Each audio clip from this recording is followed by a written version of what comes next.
Quick rental প্রজেক্টের একটা বিশেষত্ব হলো যে তারা বিদ্যুৎ সরবরাহ করুক বা না করুক তারা পুরো টাকা পাবে। অর্থাৎ এটা আসলে এটা লুটপাটের বিশেষ বিধান আইন হয়ে গেছে। মানে মামলা তো করেছিলাম এই বিদ্যুৎ ও জ্বালানি দ্রুত সরবরাহ বিশেষ বিধান আইন 2010-এর, মানে এটা যেটা মানে কুইক রেন্টাল আইন নামে পরিচিত, তার 6(2) আর 9 ধারায়। তো 6(2) ধারায় যেটা বলা ছিল যে বিদ্যুৎ ও জ্বালানি মন্ত্রী কোনো পাবলিক টেন্ডার ছাড়া, কোনো উন্মুক্ত টেন্ডার ছাড়া উনি ইচ্ছামতো কোনো একক ব্যক্তি বা প্রতিষ্ঠানের সাথে এই বিদ্যুৎ কেন্দ্র স্থাপনের চুক্তি করতে পারেন।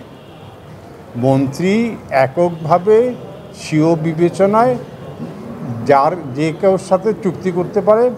সরকারের যে কোনো মানে ক্রয় বিক্রয়, এটা তো একটা পাবলিক প্রসেস, টেন্ডারিং প্রসেসের মাধ্যমে হয়। এটা টেন্ডার ছাড়াই ওনাকে ক্ষমতা দেওয়া হয়েছিল।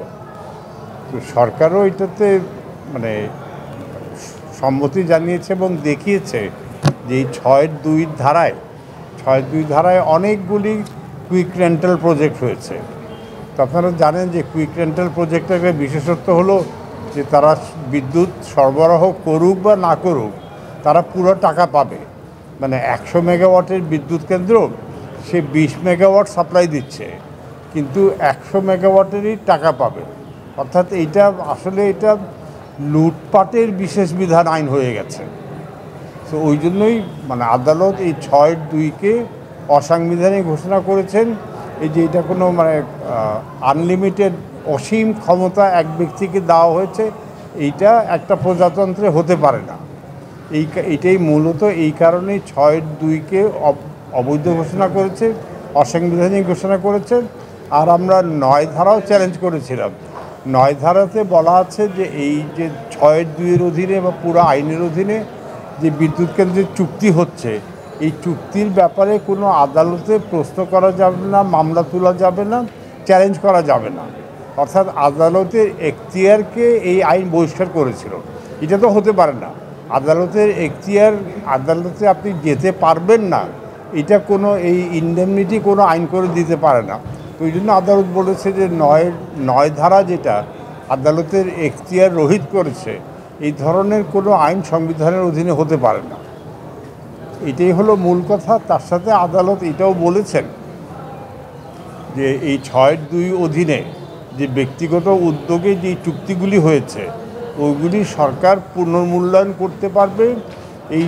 ওইগুলি চুক্তির শর্ত সরকার মানে জাতীয় বিবেচনায় যাদের সাথে চুক্তি হয়েছে তাদের সাথে আবার নেগোশিয়েট করতে পারবে দরকার হলে।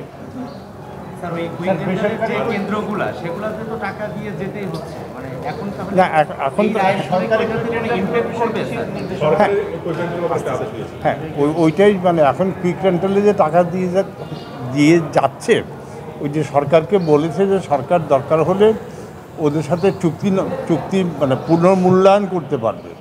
অর্থাৎ ওই চুক্তিগুলি যে ওই যে বসে থেকে টাকা দিবে, সরকার যদি ওটা না চায় তাহলে হয়তো ওই চুক্তির ওই শর্তগুলি সরকার বদলাতে পারবে।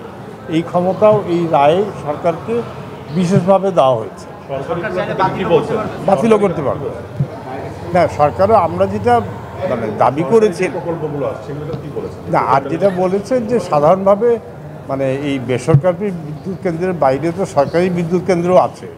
তো আদালত বলেছে যে সরকারের চেষ্টা করা উচিত যে সরকারের মালিকানাধীন বিদ্যুৎ কেন্দ্র যদি মানে বিদ্যুৎ কেন্দ্রগুলি যাতে পূর্ণ উৎপাদনে যায়, বিদ্যুৎ উৎপাদন বাড়ে, ওইসব কেন্দ্র অর্থনৈতিক স্বার্থে হ্যাঁ ওইসব বিদ্যুৎ কেন্দ্র যাতে আরও পূর্ণ উৎপাদনে নিয়ে যেতে পারে, সেই জন্য সরকারকে মানে পদক্ষেপ নিতে বলছে। স্যার, আগে সরকারের সময় বলা হতো যে কুইক রেন্টালের এই ধরনের একক ক্ষমতা দেয় এবং দ্রুত করার জন্য এর কোনো বিকল্প ছিল না।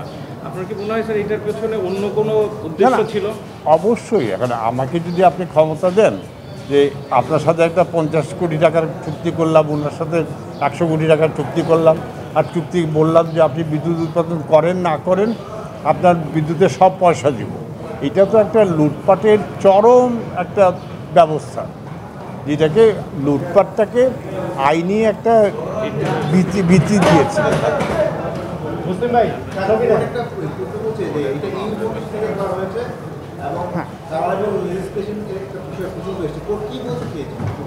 না, এটা তো যখন এরকম আইন হয়, একজন মন্ত্রীকে অসীম ক্ষমতা দেয়, এটা তো মানে কালারেবল এক্সারসাইজের বাংলা কি, মানে যখন অসীম ক্ষমতা দেওয়ার, সংবিধান মানেই হলো যে ক্ষমতা সীমিত করা।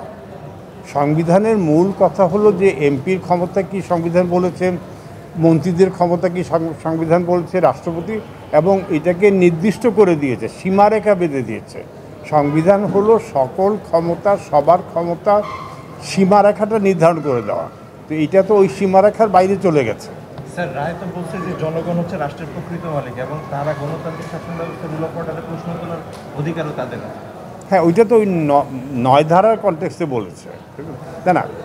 রাষ্ট্রের মালিক যে জনগণ, এটা তো সংবিধানে ৭ অনুচ্ছেদে স্পষ্ট করে বলা আছে, এটা তো ৫২ বছর ধরে বলা আছে। কিন্তু আমাদের যে ক্ষমতা বা মালিকানা, সেই মালিকানাটা এইসব আইন দ্বারা বিঘ্নিত হচ্ছে, লঙ্ঘিত হচ্ছে।